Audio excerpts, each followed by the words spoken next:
Hello, welcome back. Today we'll be doing a salted caramel, or I say it's a set salted caramel because it's quite a universal caramel. And it's cooked in a slightly different way than a normal caramel, where we caramelise the sugar first and then we add the products. This one we add certain products to the sugars, and I say sugars because there's two types of sugar. Just for the flavour it's going to give, and it gives such a powerful flavour. And we use unrefined sugars, not refined sugars.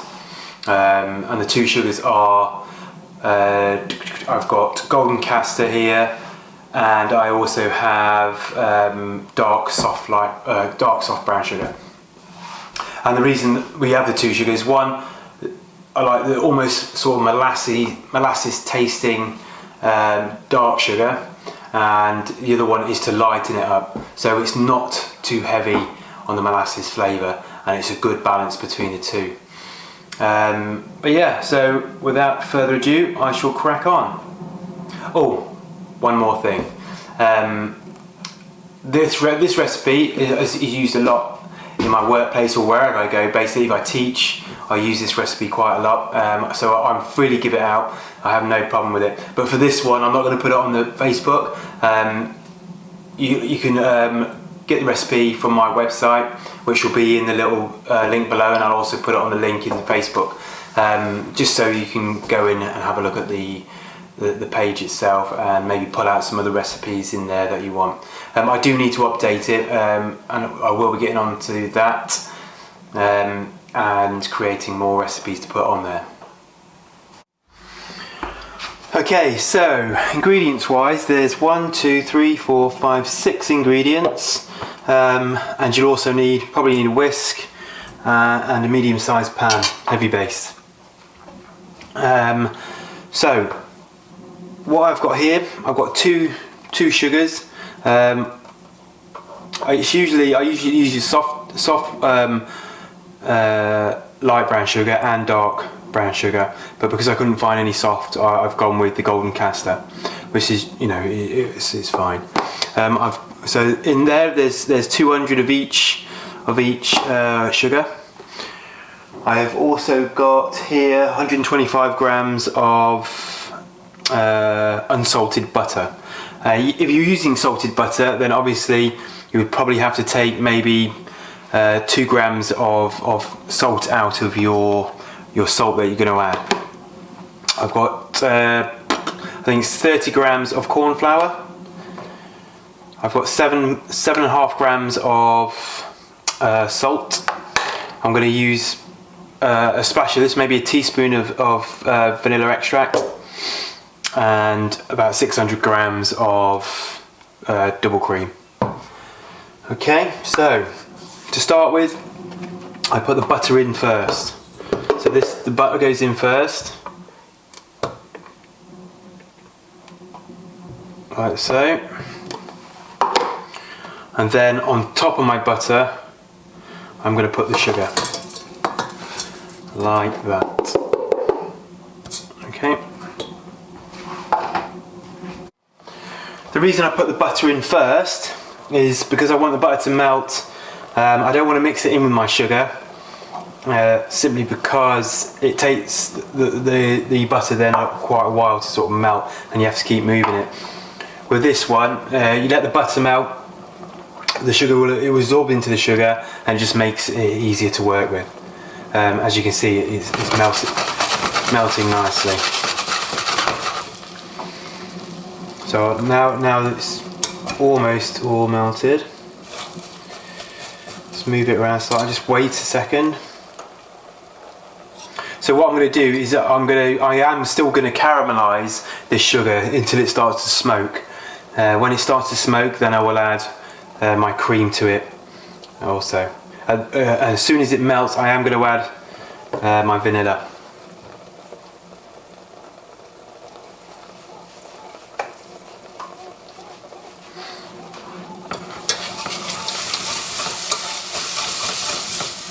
It's nice and hot now.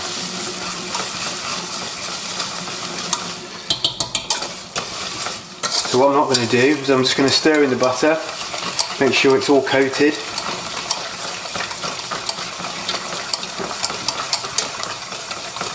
Like so.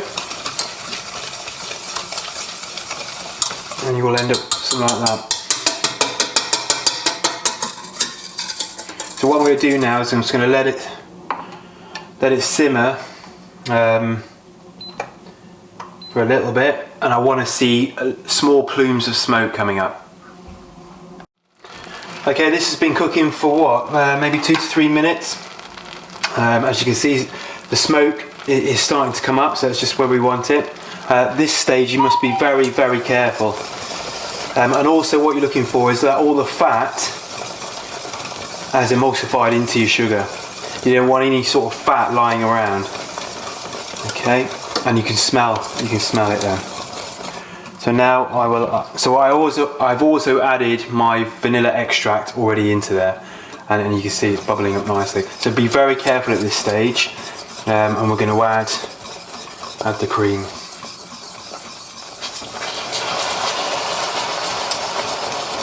Just a little bit at a time.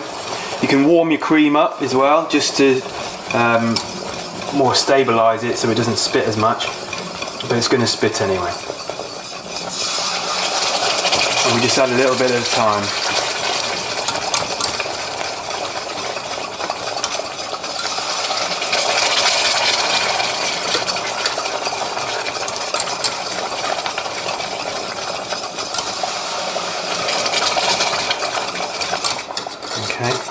What we want to make sure is that we're going around the edges of the pan to bring all the sugar crystals in, and we don't lose any.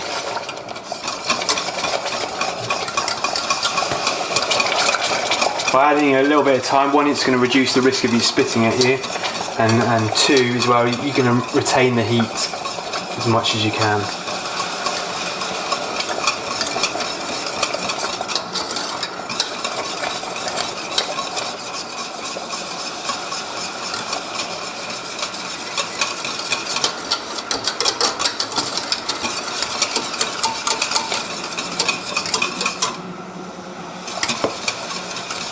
Then we'll chuck the rest in. Right, so I'm going to let that simmer for about 3 to 4 minutes, and then we'll add the corn flour. So with the corn flour, I've just added a little touch of water while we wait for this as well. And after the corn flour, we'll cook it out a little bit more, and then we'll add the salt. And the salt I use is just normal table salt, not Morden sea salt. Because if I use a flake salt or any of the salt, I need something that's been processed basically, because it's a much stronger flavour. So that's why I use just normal table salt, because it's got that harsh kind of flavour, but it sits very well with the caramel. I find if you use Mordens, I have to use quite a lot of Mordens in there, and it's a more expensive product.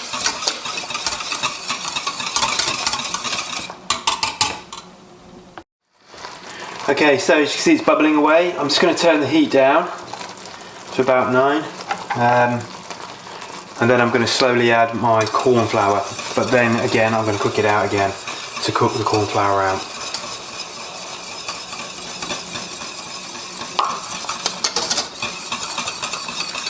So at this stage, I'm going to turn it up again, turn it to about 11. At this stage,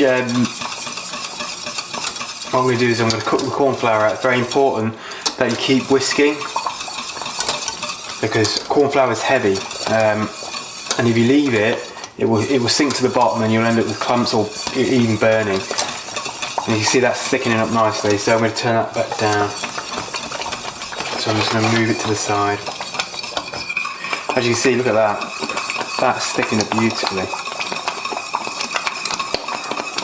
And there's a lot of that's its own residual heat. So I'm going to turn the heat off, I think, for this one. I said I was going to simmer it, but it's worked really well. Just while it calms down a little bit. Got to keep stirring. Be careful with your heat.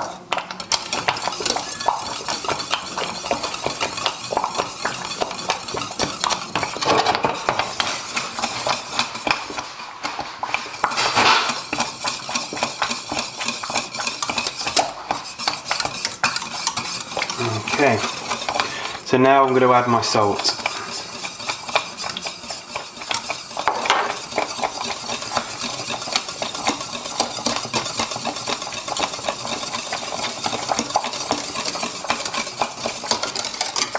Beautiful.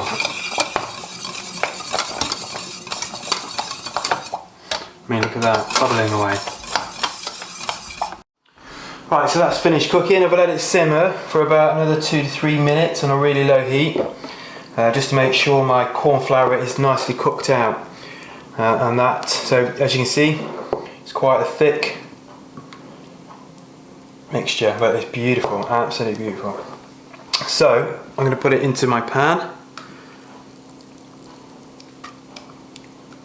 We scrape down, use as much as we can.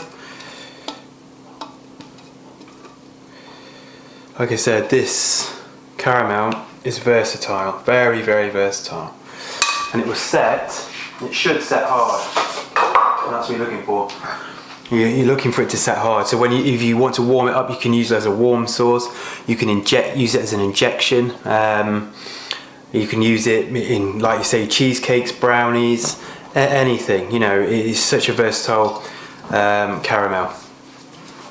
And it works very well, and the flavour is intense. Again, you don't have to add the salt if you don't want to add the salt. That's totally up to you. Okay, so that's the caramel done.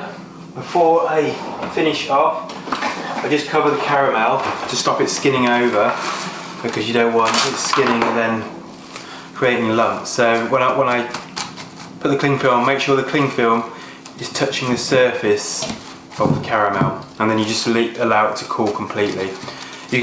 I'll let it cool outside the fridge until it's body temperature, and then you can put it in the fridge. But yeah, don't put it in the fridge that hot, because it will soon make the temperature rise in your fridge. So that's that. That was quite a quick and easy one. And what is going to build up to make the macaron. So tomorrow we'll do a pipeable or whippable ganache that we can whip, and then the following day we'll do the macarons and build the macaron, because I've got pretty much the ingredients here. The only trouble I had finding was icing sugar, but we'll source some of that from somewhere. I have got royal icing, but that's not the same. Okay, thanks for joining me again. Again, remember the recipe will be up on my website, and there'll be a link to the website in the descriptions on YouTube, and I'll also link that on to Facebook when I post it. I've been locked out of Instagram for some reason because I had to reset my phone, so I haven't been using Instagram much apart from my works one. So when I can finally get into there, it'll be a bit easier. Okay.